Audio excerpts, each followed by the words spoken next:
Hi guys, I'm Jessica Headley. Thanks for joining me on this journey of joy. We are making old things new again. Take a look at this before picture.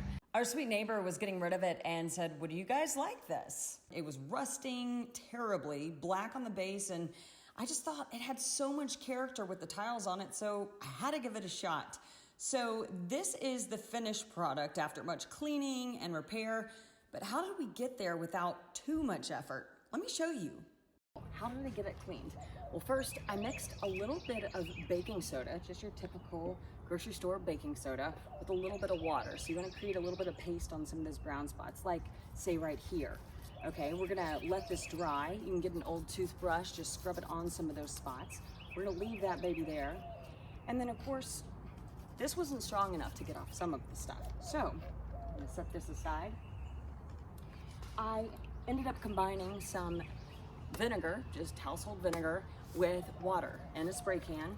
And then as this dried, I put a little bit, let's open the nozzle here. I put a little bit of this, and you wanna wait till it bubbles. And I actually let it stay there for just a little bit. You wanna monitor it so it doesn't corrode anything or it doesn't start eating any bit of the product. So we're gonna let that sit just a little bit. Then, before you get started on actually retiling anything, the ceramic tile, I was able to find these cute Mexican ceramic tiles just on Amazon, and I noticed that they had two very similar colors in there. Now, every piece of ceramic tile is normally a little bit different, so I separated all the ceramic tiles, and I was missing about 20 pieces within this section of the center of the table, and then some just scattered around. So they don't have to match identically. However, you do want to get them fairly close. It just adds to the character of the table if there's a little bit of dimension as well. So to create that, I noticed the pattern, some rows would go every 6 light blue and then a dark blue, and then every 4 light blues, then a dark blue. So we picked a few of those out. Now here's the trick.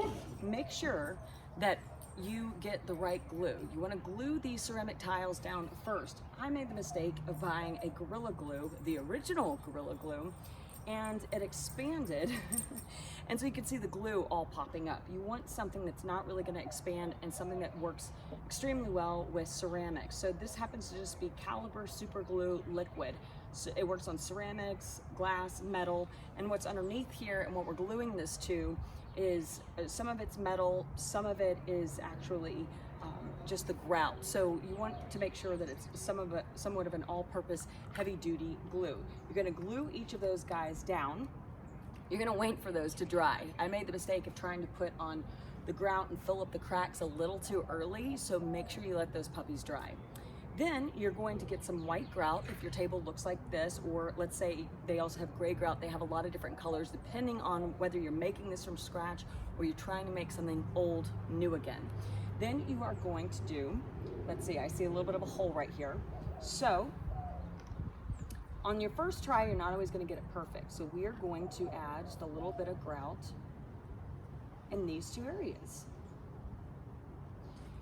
Now, we are going to let that dry for about 30 minutes. You don't want the grout to end up going over some of the tiles because it will stay there and then you're losing some of your geometric patterns in there. So you're going to let that dry. And then after that, you can come along and we're going to pretend this is already dried.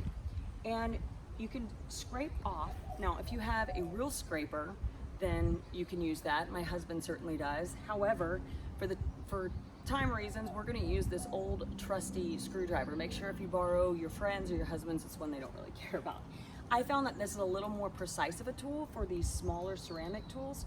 So anything will really do as long as it doesn't scratch the surface of the ceramics. So then, as we scratch off some of the whatever the grout we don't need that's on the tile surface, and for right now I'm just going to use my fingers, so you will see that it will dry in these areas, and once that is done, there will be some areas that maybe still are a little bit brown. And this is a white grout pen. You can pick up all of these items except these ceramic tiles at your local Home Depot, your local Lowe's, and most of it even at your local craft stores like Hobby Lobby. Then this can be a little tricky because the point on the grout pen, and I chose white obviously because the grout is white, I wanted to go in and some of those discolored sections that still were brown even after the extensive cleaning, I went in and I kind of marked them up. The pen is a little bit, or the marker, whatever you choose to call it, is a little bit fat. So I took 2 old makeup brushes and I kind of just started painting in the lines like an artist. And then whatever was left, I would also get some of that distilled water and I would spray some of that distilled water around it and come back through and make sure that it wasn't on the tile. So that's the easy part. Then, after everything's done, you want to make sure that you tape the tile.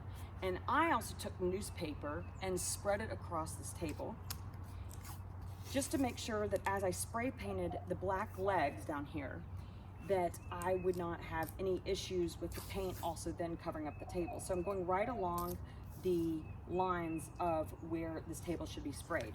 I first sanded the black legs, so you want to make sure you get all of that rust off. And then I chose a paint that it's called Rustoleum, so it's going to help to preserve the table, and it's also going to stop some of that rust on the tables. Now, it's not a perfect product, but it's certainly better than just a regular metal paint. So try to get a Rustoleum where you can.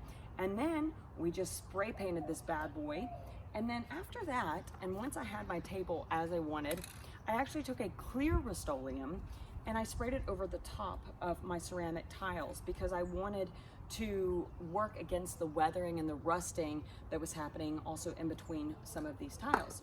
So that's how you get this finished product, and with extra time on your hands, maybe you can take something that's old and make it new again. If you don't have a table like this already at home that you want to fix with ceramic tiles, it's easy to just get a glass table, maybe one of your friends has one, or just an old table that you want to restore, and set out your own map of how you want your ceramic tiles to look, and use the same process that I did to glue everything down. Just make sure you map out where you want those ceramic tiles first. And if that's too large of a project right now, you could certainly use those ceramic tiles and maybe take an old coaster, or even order some basic coasters off Amazon that have the no slide products on the bottom of them, and then you can simply just lay these out, glue them down, and use some of the same process that I've showed you here for restoring that table. Thanks for joining me on this journey of joy. Don't forget to subscribe and share, and watch for another video to drop this week for ways to add a little more joy in your life.